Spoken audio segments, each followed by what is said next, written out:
ওয়াজ মাহফিলে বিতর্কিত কর্মকাণ্ডের জন্য দেশব্যাপী এক নামে পরিচিত গিয়াসউদ্দিন তাহেরী। আর এই জনপ্রিয়তাকে কাজে লাগাতে দ্বিতীয়বারের মতো নির্বাচনের ময়দানে নেমেছিলেন তিনি। ৮৪,০০০ ভোট পেলেও তাহেরীকে হারতে হয় ১ লাখের বেশি ভোটের ব্যবধানে। হবিগঞ্জ ৪ আসনে ইসলামী ফ্রন্টের মোমবাতি প্রতীকের প্রার্থী ছিলেন তাহেরী। এ আসনে জয় পান বিএনপির এস.এম. ফয়সাল। ২০১৮ সালের ডাব প্রতীকে ব্রাহ্মণবাড়িয়া ২ আসন থেকে প্রথমবারের মতো নির্বাচনে দাঁড়িয়ে তাহেরীর জামানত বাজেয়াপ্ত হয়। ত্রয়োদশ জাতীয় সংসদ নির্বাচনে বেশ কয়েকজন হেভিওয়েট প্রার্থী পরাজিত হয়েছেন। এর মধ্যে জামাতে ইসলামীর ৩ শীর্ষ নেতা রয়েছেন।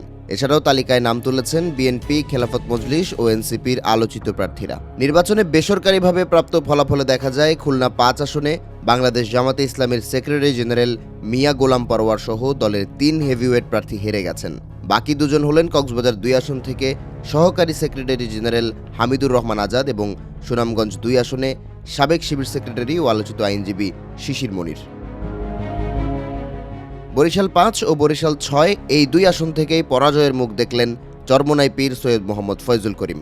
দলটির প্রধানের মতো ইসলামী আন্দোলন বাংলাদেশ থেকে হাতপাখা মার্কায় জয় পাননি কোনো প্রার্থী। একই পরিস্থিতি দেখেছে জাতীয় পার্টি। দলটির চেয়ারম্যান জি.এম. কাদের রংপুর ৩ আসন থেকে তৃতীয় হয়েছেন। গুঞ্জন ছিল নির্বাচন থেকে সরে দাঁড়ালে মাহমুদুর রহমান মান্নাকে মন্ত্রিত্ব দেবে বিএনপি। ঢাকা ১৮ থেকে শেষ মুহূর্তে সরে দাঁড়ালেও বগুড়া ২ আসনে লড়ে যান নাগরিক ঐক্যের সভাপতি, তবে তার জামানত বাজেয়াপ্ত হয়েছে। ঢাকা ১২ আসন থেকে আমজনতা দলের সদস্য সচিব মোহাম্মদ তারেক রহমান পেয়েছেন ১,০৪৪টি ভোট। ৮ ভাগের ১ ভাগ ভোট না পাওয়ায় বাজেয়াপ্ত হয়েছে আম তারেকের জামানতও। এনসিপির হেভিওয়েট প্রার্থীদের মধ্যে পঞ্চগড় ১ আসনে মাত্র ৮,৩০৪ ভোটের ব্যবধানে হেরেছেন সার্জিস আলম। ঢাকা ৮ আসনে নাসির উদ্দিন পাটোয়ারির হারের ব্যবধান ৫,০০০ ভোটের বেশি। ঢাকা ১৩ আসনে খেলাফত মজলিসের মামুনুল হক হেরেছেন ২,৮০০ ভোটের ব্যবধানে। এদিকে ঝিনাইদহ ৪ আসনে বিএনপি জোটের মনোনীত প্রার্থী রাশেদ খান তৃতীয় হয়েছেন।